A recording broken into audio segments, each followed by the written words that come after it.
Boa noite a todos, boa noite a todas. Que Jesus, o divino médico de nossas almas, nos ilumine sempre.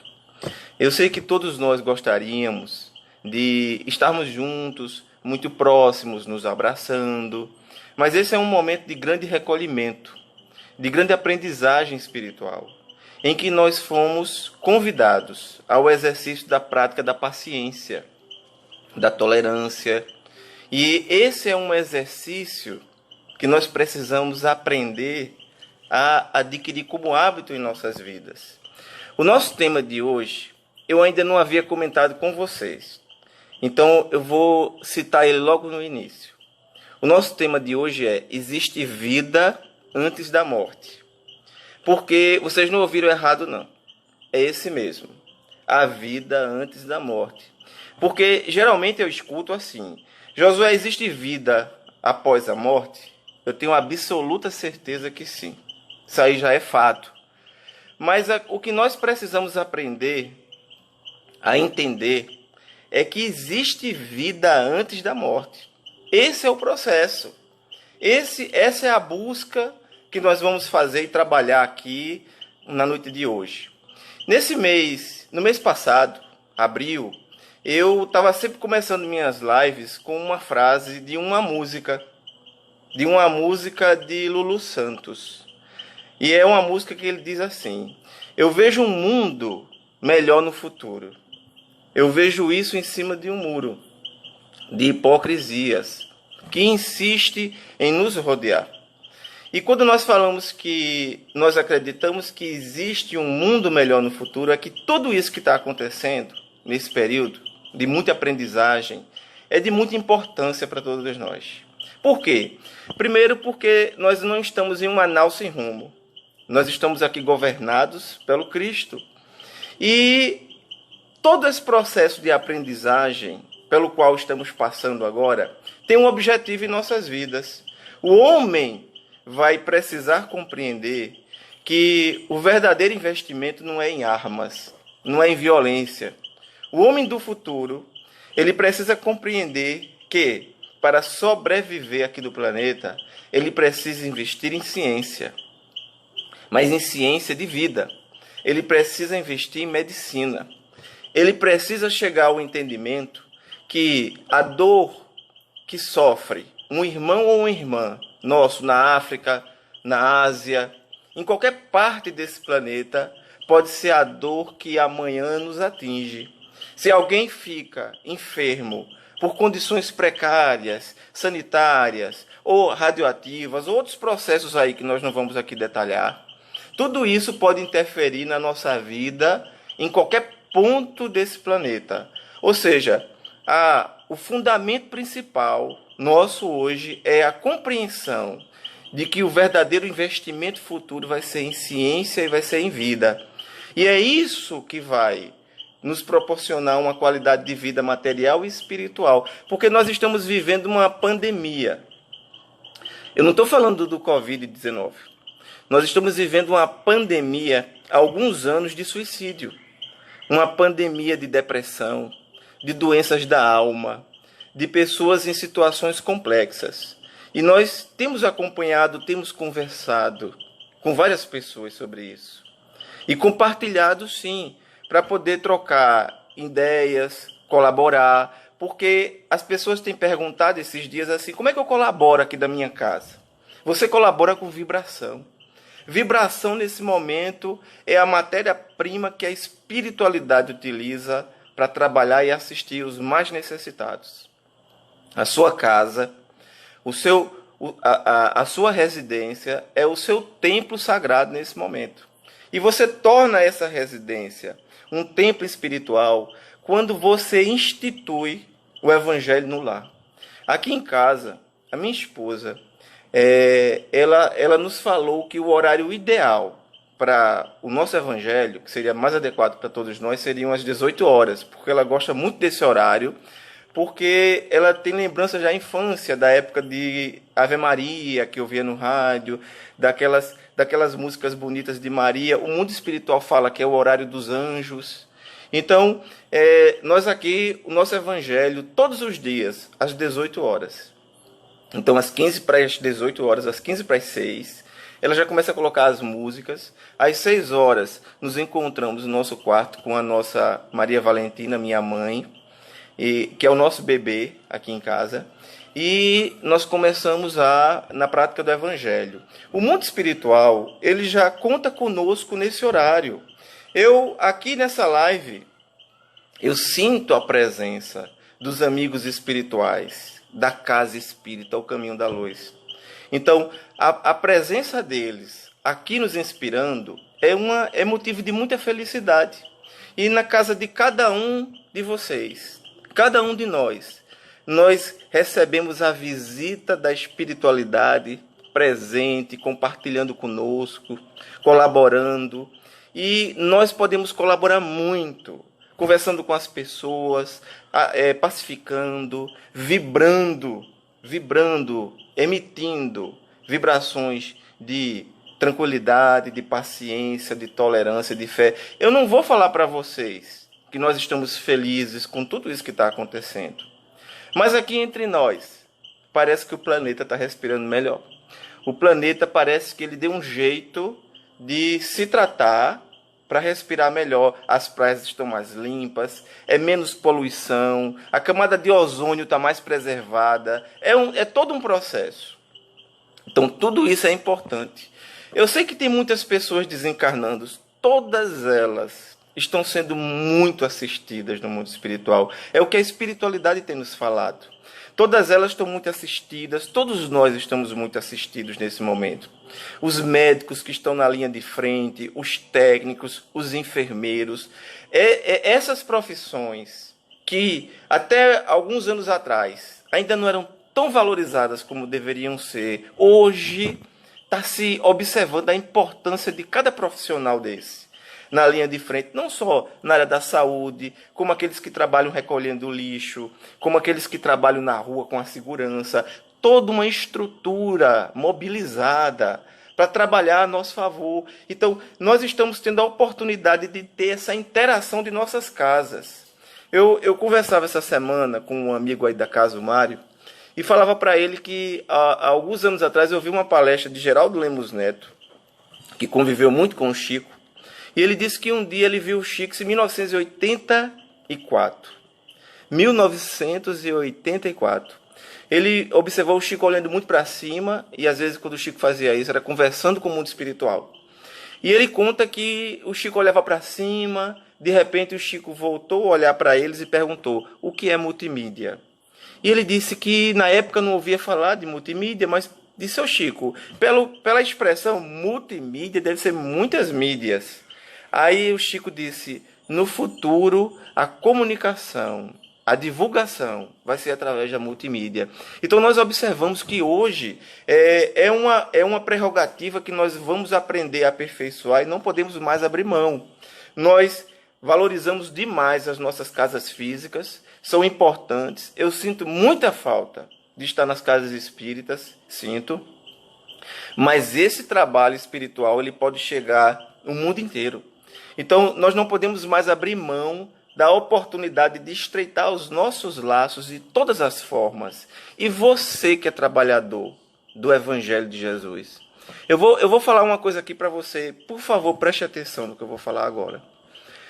Você que trabalha a serviço do Evangelho, com todas as limitações que nós temos, com todas as falhas, com todas as dificuldades, nós compreendemos isso, o mundo espiritual compreende isso, com certeza. O seu nome está no caderno dos amigos espirituais para assistência.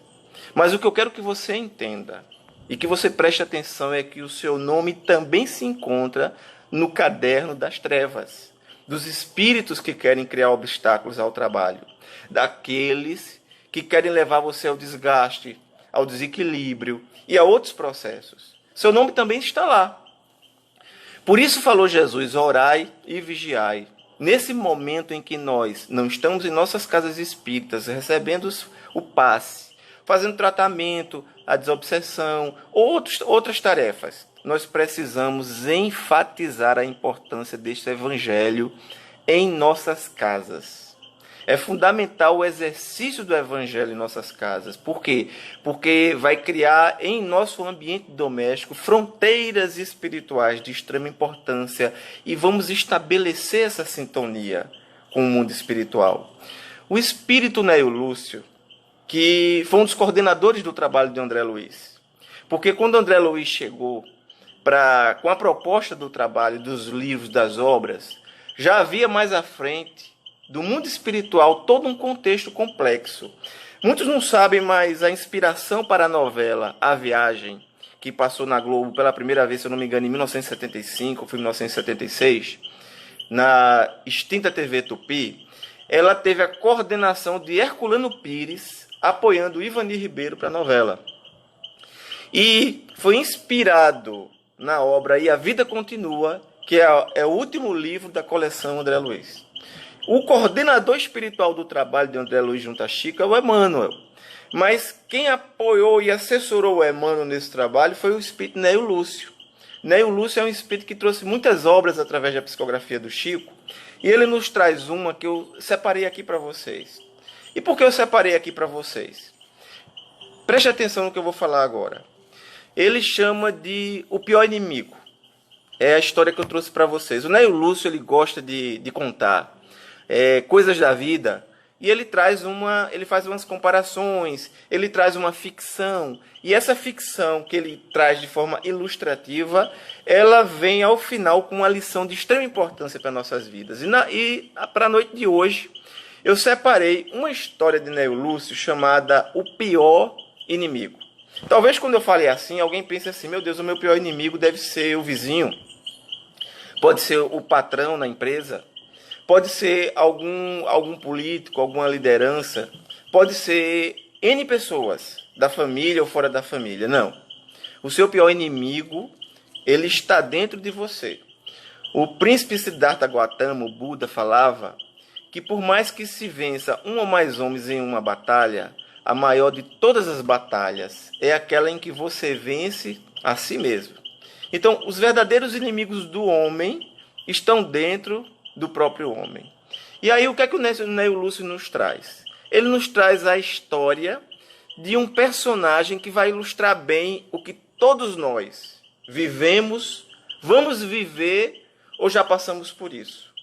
Então, eu vou pedir a atenção de vocês porque eu vou começar a ler alguns trechos aqui, porque a história é bem interessante. O pior inimigo. E ele começa assim. Um homem admirável pelas qualidades de trabalho e pelas formosas virtudes do caráter, foi visto pelos inimigos da humanidade, que conhecemos por ignorância, calúnia, maldade, discórdia, vaidade, preguiça e desânimo, os quais tramaram entre si agir contra ele conduzindo à derrota. Talvez você não tenha recebido a visita de um desses adversários que eu citei aqui. Talvez você tenha recebido a visita de alguns deles. Talvez você já tenha recebido a visita de todos eles, que em algum momento bate nossa porta. A ignorância começou a cogitar da perseguição, apresentando ao povo como mau observador das obrigações religiosas. Insulava-o no trato da terra, cheio de ambições desmedidas, para enriquecer à custa do alheio suor. Não tinha fé nem respeitava os bons costumes. Isso é a ignorância tentando plantar essa semente na mente das pessoas para persegui-lo. O lavrador ativo recebeu as notícias do adversário, que operava de longe, sorriu calmo e falou com sinceridade. A ignorância está desculpada. A ignorância bateu na porta dele, tentou jogar as pessoas contra ele, mas ela não conseguiu, porque ele não abriu espaço para isso. Ele olhou para a ignorância e disse, a ignorância está desculpada. Surgiu então a calúnia e denunciou às autoridades por espião de interesses estranhos. Aquele homem vivia recluso para poder melhor comunicar-se com vasta quadrilha de ladrões. O serviço policial tratou de minuciosas averiguações. E ao término do inquérito, a vítima afirmou sem ódio. A calúnia estava enganada. Talvez você nunca tenha sido visitado ou visitada pela calúnia. Eu não sei. Mas é muito comum a calúnia bater em nossa porta. Mas o Chico sempre nos falava que se você é caluniado, você não se inquiete. Porque não há verdade que se esconda para sempre. E é melhor ser caluniado do que caluniar. Caluniar é algo muito grave. No livro de André Luiz, Os Mensageiros, se você está me escutando, preste atenção.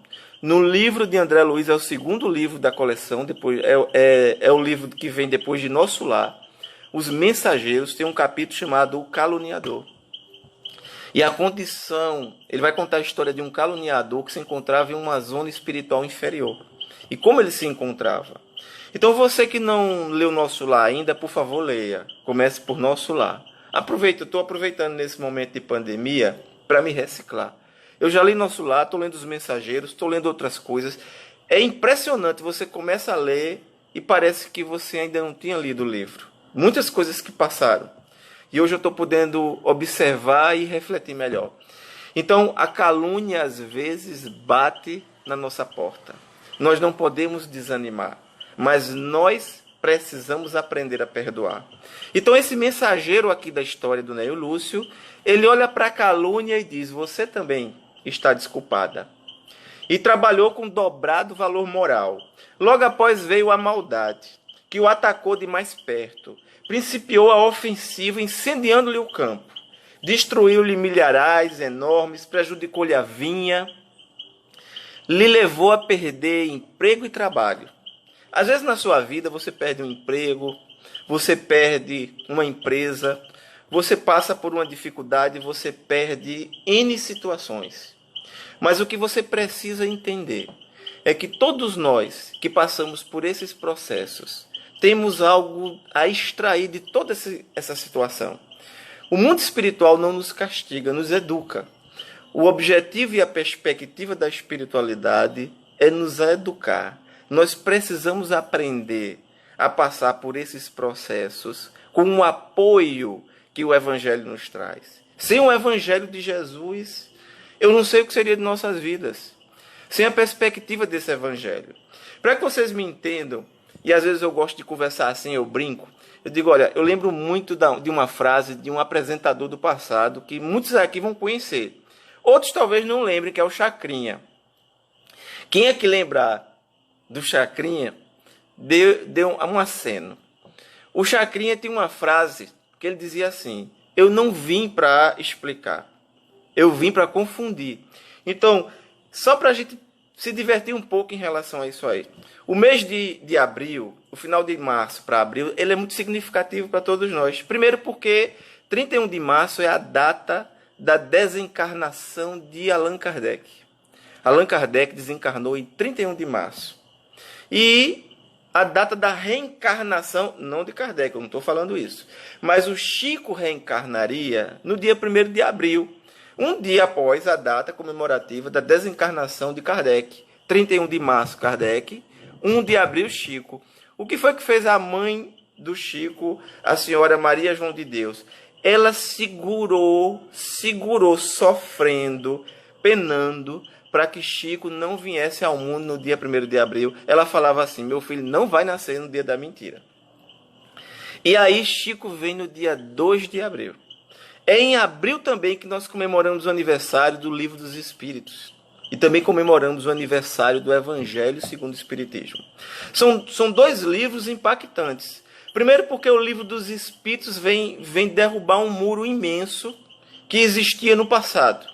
Vem derrubar o muro da intolerância, vem derrubar o muro do preconceito, vem derrubar o muro do machismo. Eu não sei se vocês concordam comigo, mas o Livro dos Espíritos ele vem derrubar o muro do machismo também. Primeiro por quê? Porque se você é machista, você diz: eu sou homem, e eu já ouvi homens falando isso. Até em tribuna religiosa de outras religiões que tem essa concepção. Eu sou homem. Deus primeiro criou o homem. E depois ele só criou a mulher porque Adão se sentiu só. Ou então eu já ouvi outras pérolas absurdas, mas que nós precisamos respeitar. em que não, o homem ele foi feito por obra de Deus, mas a mulher foi feita da costela de Adão. Então, a mulher não foi feita da cabeça de Adão, então a mulher não pensa igual ao homem. Quer dizer, são pérolas do machismo que têm um valor na simbologia daqueles povos antigos, mas que não servem mais para o presente. O Livro dos Espíritos vem e destrói isso, sabe como? Com a reencarnação. Com o advento do conhecimento da reencarnação, você compreende que você reencarna fisiologicamente masculino e reencarna fisiologicamente no corpo feminino. Então você não tem mais aquela ideia de que o homem é melhor, superior ou pior ou alguma coisa assim em relação à mulher, porque todos nós fomos criados simples e ignorantes. Alguém chega para mim e diz assim: mas eu sou melhor porque nasci na Europa. Eu nasci nos Estados Unidos, mas você nasceu nos Estados Unidos nesta encarnação. Mas você voltará em outras cidades, em outros países, em diferentes partes do planeta. Desse planeta, talvez de planetas mais atrasados e, quem sabe, talvez de planetas mais evoluídos. Tudo isso depende de você compreender esses processos. Ou seja, o Livro dos Espíritos e a reencarnação rompem com o preconceito. Ninguém é melhor do que ninguém. Ah, porque eu sou branco, você é negro. Não, você não é branco, você está. É só um momento de aprendizagem. Daqui a pouco você reencarna na pele negra. Daqui a pouco você reencarna no corpo de uma mulher. Daqui a pouco você reencarna no corpo de um homem. Daqui a pouco você reencarna num país de primeiro mundo, depois reencarna num país de quinto mundo. O processo é imprevisível. É de acordo com os nossos merecimentos e com a necessidade do nosso espírito em crescer. Ou seja, o Livro dos Espíritos rompe ou não rompe com aquele velho mundo lá no passado? E alicerçando o Livro dos Espíritos chega o Evangelho segundo o Espiritismo. E o Evangelho segundo o Espiritismo é uma obra que reúne a maior equipe de espíritos iluminados que nós conhecemos. Está ali Erasto, está ali São João Evangelista, está ali João Evangelista, está ali São Luís, está ali Santo Agostinho, Espírito de Verdade, está ali inúmeros espíritos iluminados presentes no Evangelho segundo o Espiritismo. Inclusive, aí eu vou jogar mais essa coincidência de datas para vocês. Inclusive o próprio Emmanuel. O próprio Emmanuel também se encontra lá no Evangelho segundo o Espiritismo, participando do processo da codificação espírita. Então, nós vamos percebendo que a doutrina dos espíritos, o Consolador prometido, ele chega exatamente no momento em que se aproximavam aqueles tempos que Jesus falava lá atrás. Eu rogarei ao Pai, e Ele vos enviará o Consolador. E aí chega o Consolador, com essa proposta de renovação. E nesse momento de pandemia, em que as pessoas se inquietam, ficam confusas, meu Deus, o que é que eu faço? Nós afirmamos com toda certeza: Jesus ainda está à frente de todo esse processo espiritual. E aí vem o Chico lá atrás, e aí é mais uma questão interessante, porque em 2011 foi publicado um livro que chamava-se assim, Não Vai Ser em 2012. Não sei se vocês aqui lembram desse livro, eu não cheguei a ler. Eu confesso a vocês que eu nem dei tanta atenção a essa obra na época. Foi um livro publicado por doutora Marlene Nobre e Geraldo Lemos Neto, que foi um amigo pessoal do Chico Xavier. O Geraldo Lemos Neto foi um amigo pessoal do Chico.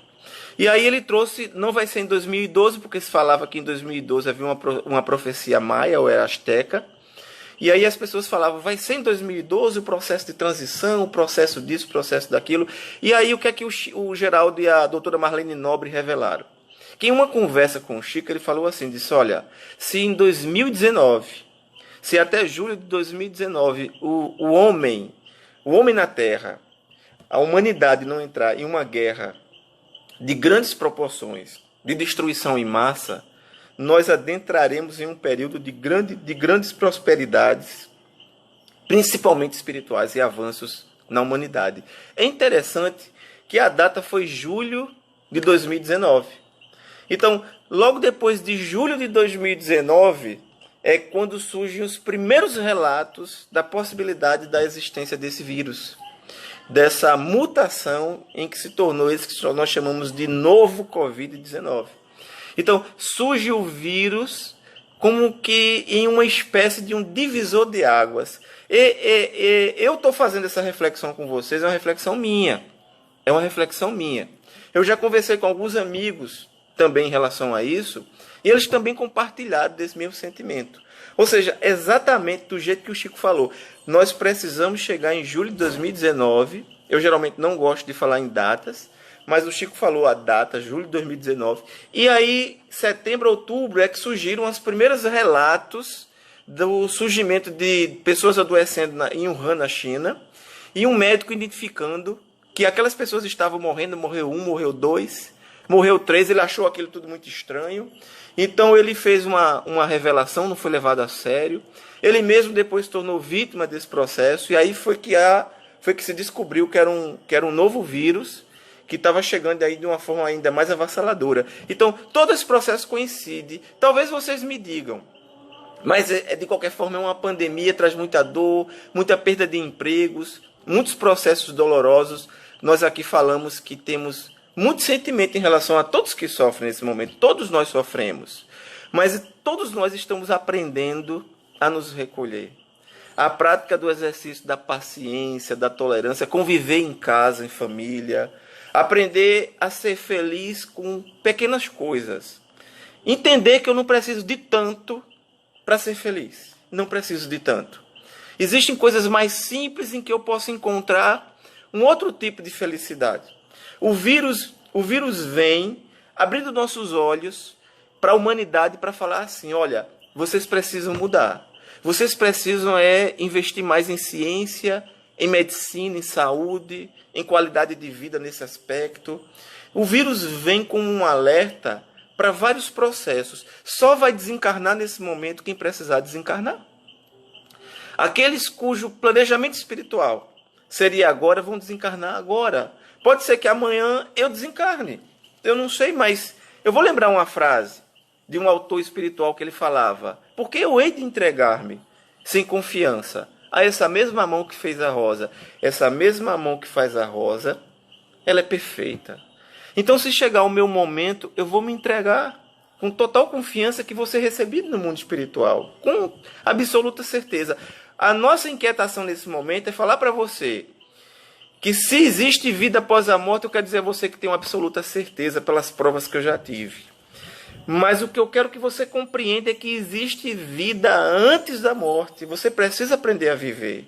Você não só está aqui para existir. Você está aqui para viver. É esse o nosso entendimento nesse momento de compreensão. É fundamental essa compreensão. Então esse vírus chega, traz todo esse processo. Claro que, como todos desencarnam no dia, eu não vou ser atrevido. Eu não vou ir em busca do processo do desencarne e afrontar, porque isso é suicídio. Isso é suicídio. Eu só desencarno na hora, então eu vou me jogar do prédio? Claro que não. Isso é suicídio. Suicídio acontece. Mas você vai compreender, com exercício de tolerância, que isso vai passar. Mas isso vai passar, agora, o que é que vai deixar na sua vida? Quem é você nesse momento? Quem é você até agora? Quais são os planos que você está formulando para a partir desse momento? Independente da idade que você tem. Porque a reencarnação acabou com isso também. Ah, mas eu tenho 90 anos, já estou idoso. Você não está idoso. Você é um espírito imortal num corpo idoso.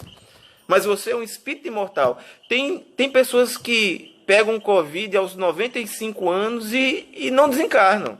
Mas teve jovens que desencarnaram. Ah, mas isso é uma questão de ser forte ou fraco.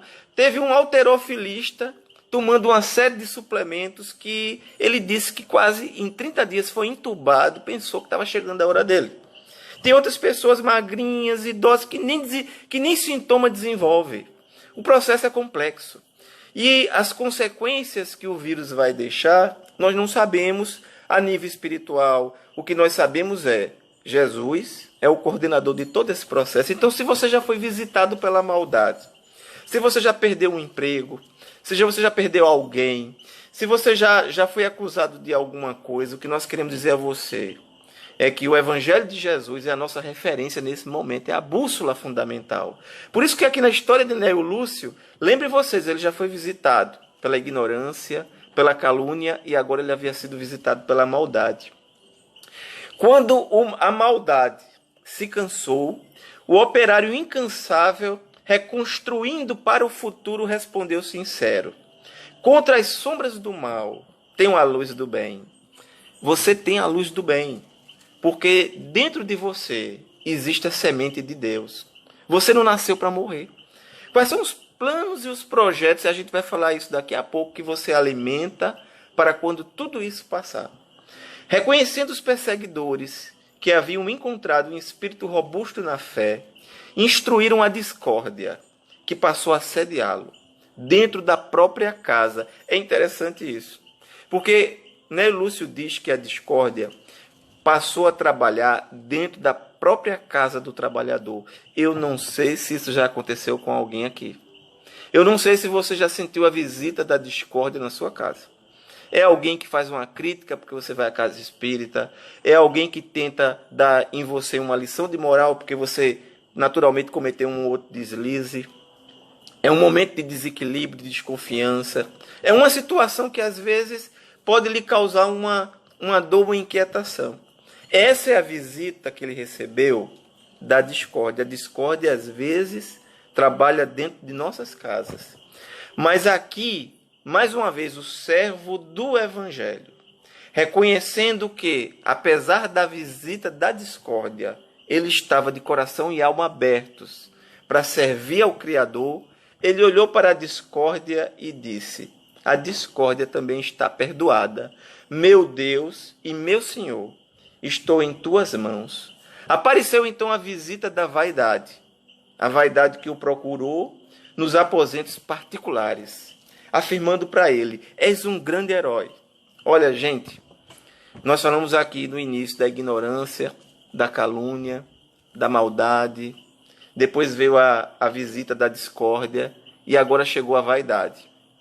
É muito complexo para o trabalhador, seja ele de qualquer casa religiosa, seja ele católico, seja ele protestante evangélico, seja ele espírita, budista, hinduísta, islâmico, não importa. Um dos grandes adversários em nossas vidas é a vaidade. É a vaidade que nos leva a achar que somos melhores que os outros, porque eu sou fulano de tal, porque meu sobrenome é fulano de tal. Eu sou filho, eu sou neto, eu sou bisneto, tataraneto de fulano de tal. Na reencarnação nós aprendemos que você pode reencarnar na família real e voltar como o servo, o vassalo, que vai varrer a rua ou limpar o castelo. Ninguém é melhor do que ninguém. Aquele que passa ali na frente, limpando a rua, ou às vezes só catando um lixo, pode estar mais espiritualmente bem acompanhado do que muitos que se julgam acima deles. Por quê? Porque muitos espíritos reencarnam nessas condições difíceis. Eles reencarnam porque eles precisam dar, como em um último momento, uma demonstração de fé, ou porque eles precisam expiar. Mas todos aqueles que se aproximam deles para ajudar, para colaborar, para assistir, sem esperar retorno algum, eles entram também na sintonia dos amigos espirituais que os acompanham na rua. Aquele catador de lixo, que talvez você olhe para ele e diga assim: meu Deus, é um louco. Meu Deus, não tem ninguém por ele. Só tem um cão. Só tem um cachorrinho que o acompanha. Aquele cachorrinho que muitas vezes está ali com ele, não o abandona sob hipótese nenhuma, é um animal iluminado pela espiritualidade. Está acompanhando ele, que tem uma pleiade de espíritos ao seu lado. Olha, o Chico Xavier, é um fato que eu vou contar a vocês, eu não posso deixar de contar. O Chico, ele sempre que via um morador de rua, tinha um morador de rua lá em Uberaba, que ele tinha uma ferida ao lado do rosto. E as pessoas tinham muito nojo dele, porque aquela ferida sempre, nunca cicatrizava sempre. E ele sempre salivava muito, porque ele tinha um problema de dentição, e ele salivava muito. E às vezes ele queria se aproximar das pessoas, abraçar, ninguém queria o abraço dele. Mas o Chico estendia o rosto para ele beijar. Então ele dava um beijo no Chico. E as pessoas falavam: meu Deus do céu, o Chico permitiu que um homem desse, com uma ferida no rosto, que fica salivando, dê um beijo nele. Aí um dia ele desencarna, aquele morador de rua. Aí as pessoas começaram, o Chico foi no velório dele, colaborou para que ele fosse enterrado como indigente, não foi como indigente, mas ele foi assistido pela prefeitura, pelo poder público, porque não tinha ninguém por ele. E aí as pessoas chegaram para o Chico e falaram: eita, Chico, lá se foi aquele que te beijava sempre. Aí o Chico disse: vocês não imaginam o espírito que estava naquele corpo. Aí as pessoas começaram a perguntar: mas quem era Chico? Chico desencarnou, levou para o túmulo e não falou. Chico disse: vocês não imaginam o espírito que estava naquele corpo. Tipo assim, se você soubesse quem era, você não se desgrudava mais dele. São muitos que existem assim, nós nem imaginamos. E eles se encontram em nossas vidas porque eles são a prática do exercício da caridade para nós. Será que nós vamos ter a coragem de chegar lá e dar um abraço, um aperto de mão? Nesse momento de pandemia você não vai abraçar ninguém. Mas você não pode deixar de assistir, de matar a fome daqueles que estão sofrendo. Você lembra que lá na época de Jesus haviam os leprosos. Haviam os leprosos. As pessoas fugiam quando eles chegavam. Hoje não tem mais leprosos. Hoje nós não podemos fugir, nós podemos cuidar. Nós precisamos ter cuidado. Nós não podemos descuidar para não proliferarmos mais ainda o vírus. Nós precisamos ter cuidado. Mas nós não podemos tratar as pessoas com preconceito e com intolerância. Muitas dessas pessoas podem ser espíritos que nós nem imaginamos quem sejam. E alguns até caros para nós em vidas passadas. Certa feita o Chico contou em uma história que uma das pessoas que pediam no sinal, que ficava pedindo de casa em casa, era um espírito ligado a um dos grandes trabalhadores de uma determinada religião lá em Uberaba. Era um trabalhador de uma igreja, ele não quis entrar em detalhe nem citar o nome, mas que era família espiritual, muito caro para alguém da localidade. Mas essa pessoa não sabia. Talvez você diga para mim: mas eu não sei quem está lá fora. Por isso disse Jesus: um dia todos nós seremos um só povo. Todos nós somos irmãos e irmãs.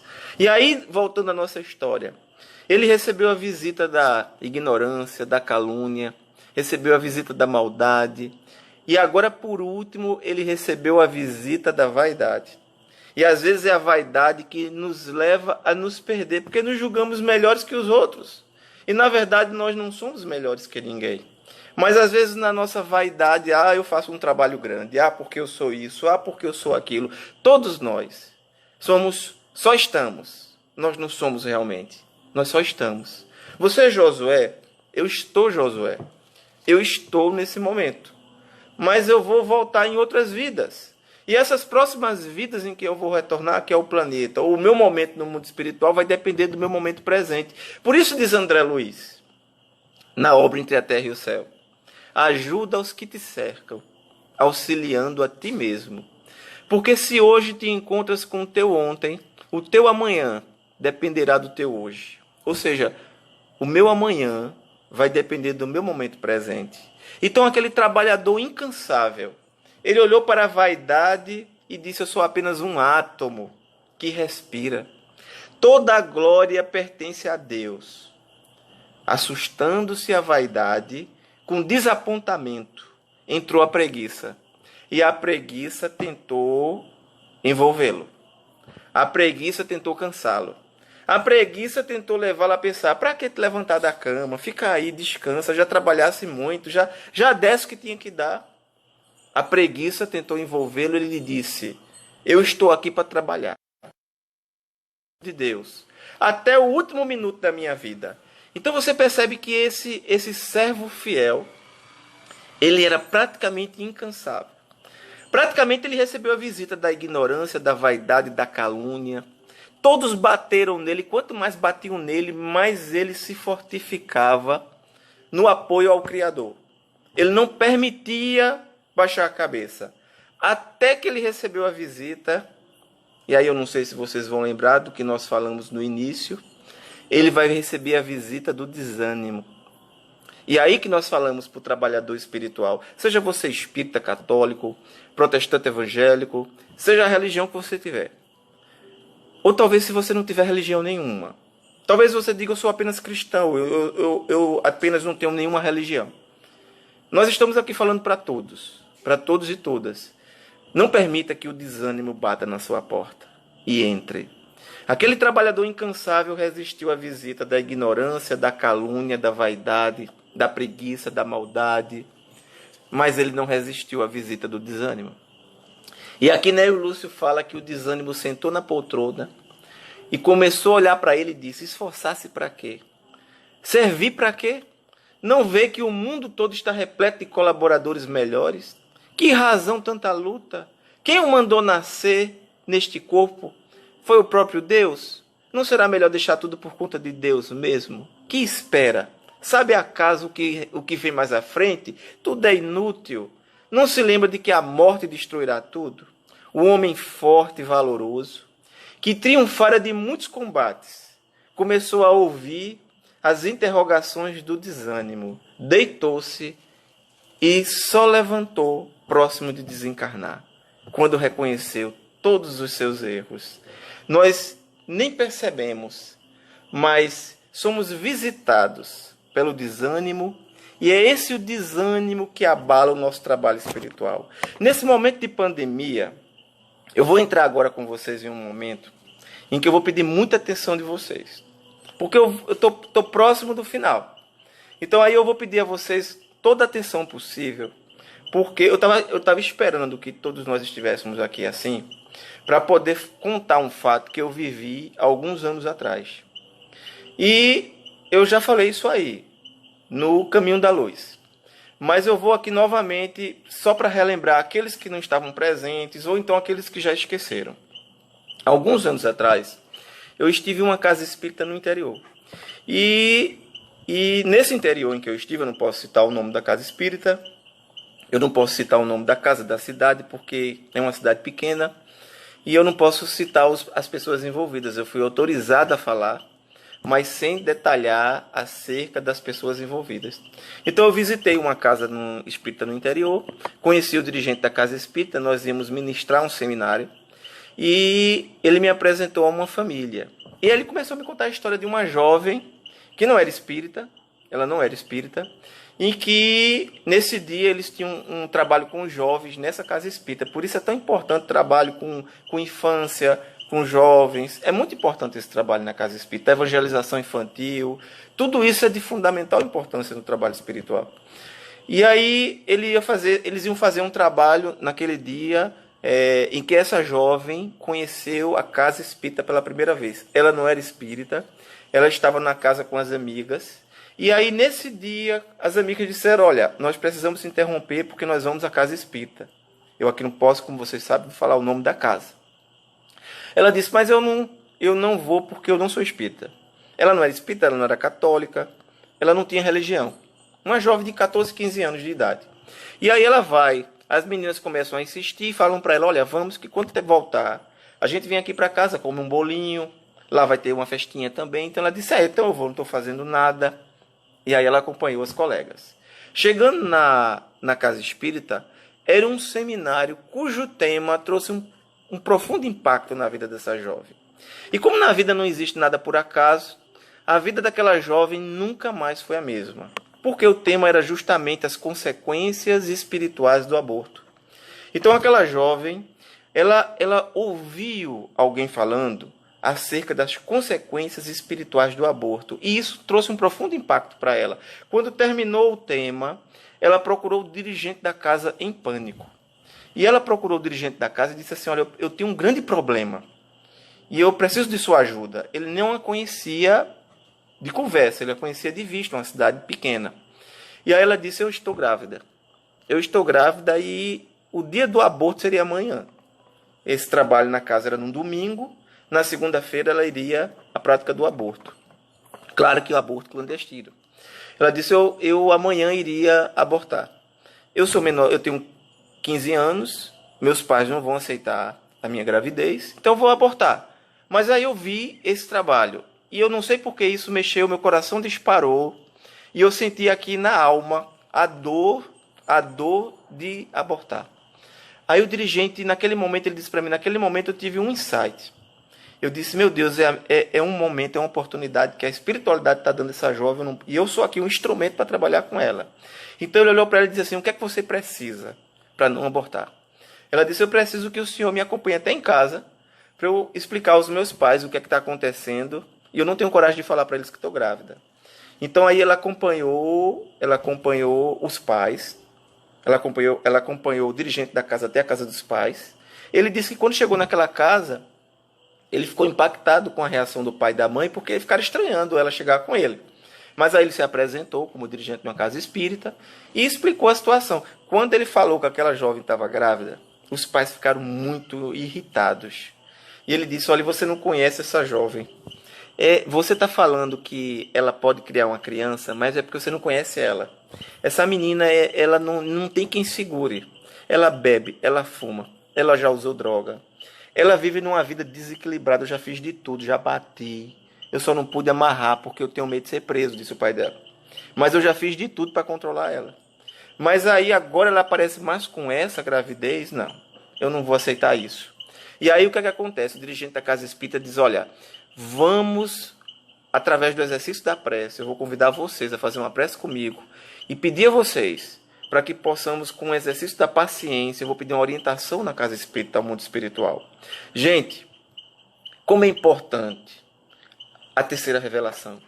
Tem uma passagem no Evangelho de Jesus, por favor, preste atenção. Tem uma passagem no Evangelho de Jesus que diz assim, vos foi dito que odiareis os vossos inimigos. Eu vos digo que amareis os vossos inimigos, disse Jesus, está lá em Mateus. Às vezes as pessoas dizem assim, mas é fácil amar os inimigos? É impossível amar um inimigo. Olha, às vezes é difícil amar até os amigos. Às vezes você não consegue ficar feliz com a felicidade de um irmão. Às vezes na casa espírita, por conta de um assunto banal, descamba para um momento mais complicado, as pessoas se afastam. Isso na casa espírita, na igreja, em qualquer lugar. Às vezes até em família. Então não é fácil amar os amigos. Mas quando Jesus diz, vos foi dito que odiareis os vossos inimigos, eu vos digo que amareis os vossos inimigos, não é um pedido de Jesus, é uma determinação. Quando Jesus nos fala acerca de amar os inimigos, nós vamos compreender no contexto do estudo do Evangelho que Jesus está falando de reencarnação, porque esses inimigos podem retornar em nossas vidas, como nossos filhos, como nossos pais, como nossos irmãos, como nossos companheiros ou companheiras, cônjuges, na condição que for. Com o esquecimento do passado, o espírito reencarna. E é mais fácil você amar aquele bebê que você pega no seu braço, seja ele do coração ou seja ele do seu ventre. E você olha para ele como filho, como filha. Não é mais fácil amar assim? Mas pode estar ali um profundo adversário de vidas passadas. No caso dessa jovem, veio uma orientação espiritual explicando que ela precisava levar aquela gravidez adiante, porque era um espírito que tinha muito ódio a ela, de vidas passadas, e que ele a perseguia muito, e que a espiritualidade havia resolvido antecipar aquela reencarnação. Preste atenção no que eu vou falar para vocês. A espiritualidade havia antecipado aquela reencarnação, porque através da vida desequilibrada, aquela jovem estava a ponto de perder a sua reencarnação, desencarnar vítima de uma overdose, de uma DST ou de outros processos de violência. Porque ela veio engravidada, porque o mundo espiritual contava que com a gravidez ela iria se resguardar.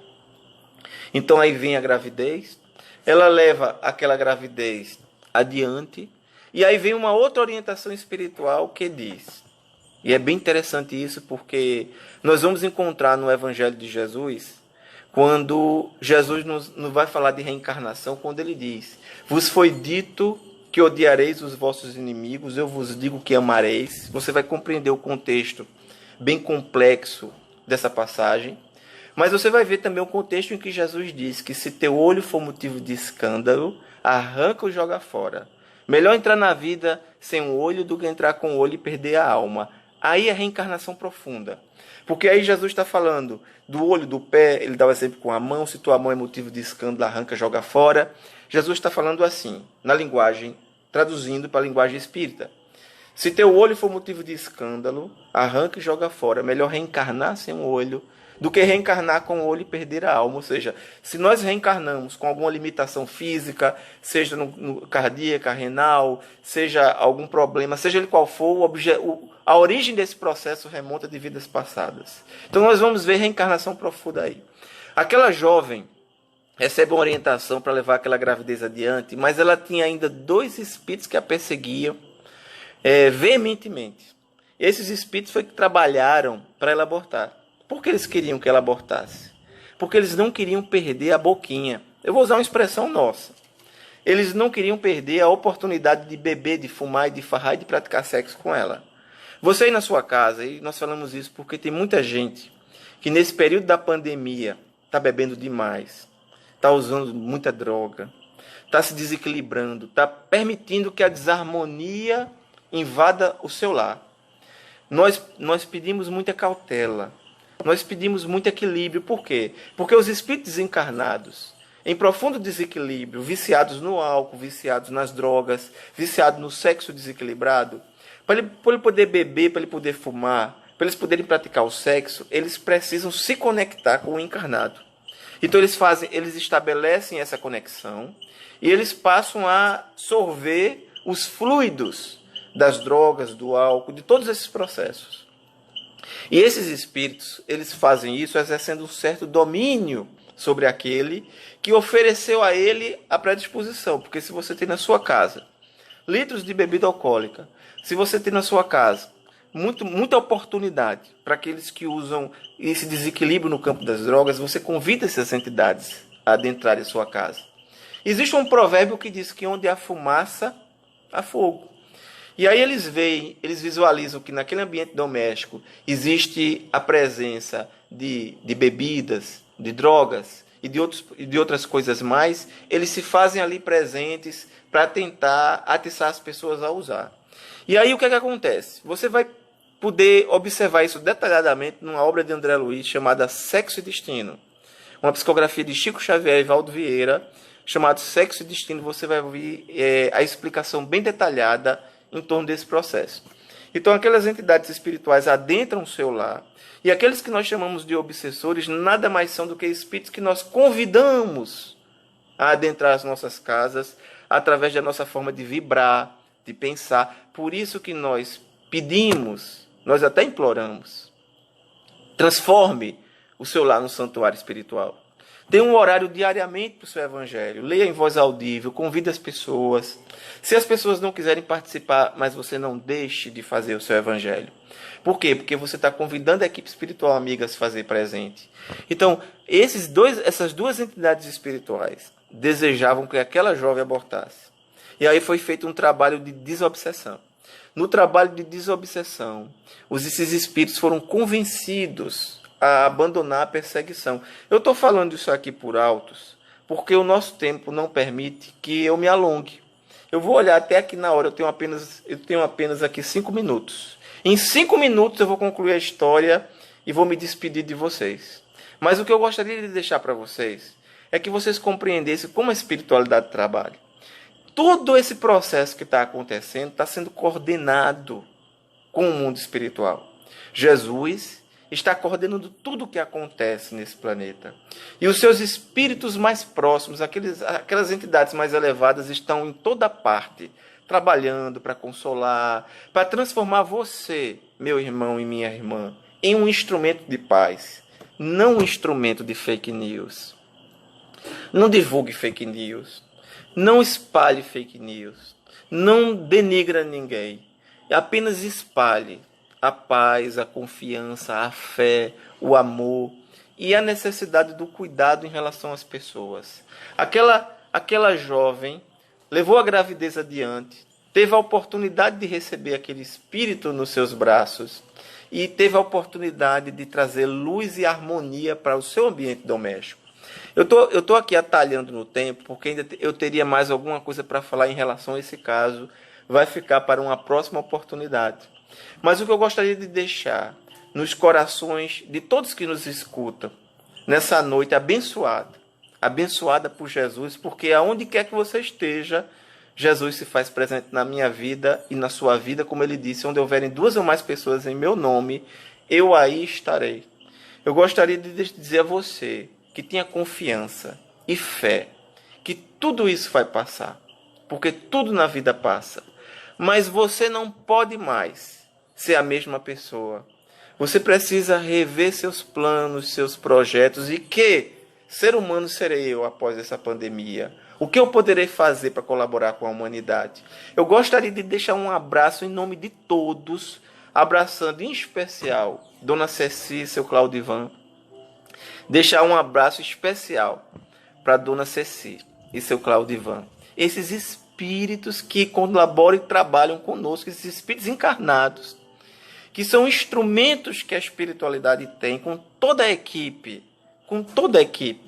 do Caminho da Luz, com toda a equipe espiritual e material das casas espíritas em todo o planeta. Que as bênçãos de Jesus possam continuar a nos iluminar a todos e que na noite de hoje nós possamos ter uma noite com mais convicção, com mais fé em relação à vida futura. Lembrando uma frase de André Luiz que diz: no dia do Calvário, a massa aplaudia a causa triunfante dos crucificadores, mas o Cristo, solitário e vencido, era a causa de Deus. Muita paz para todos e todas.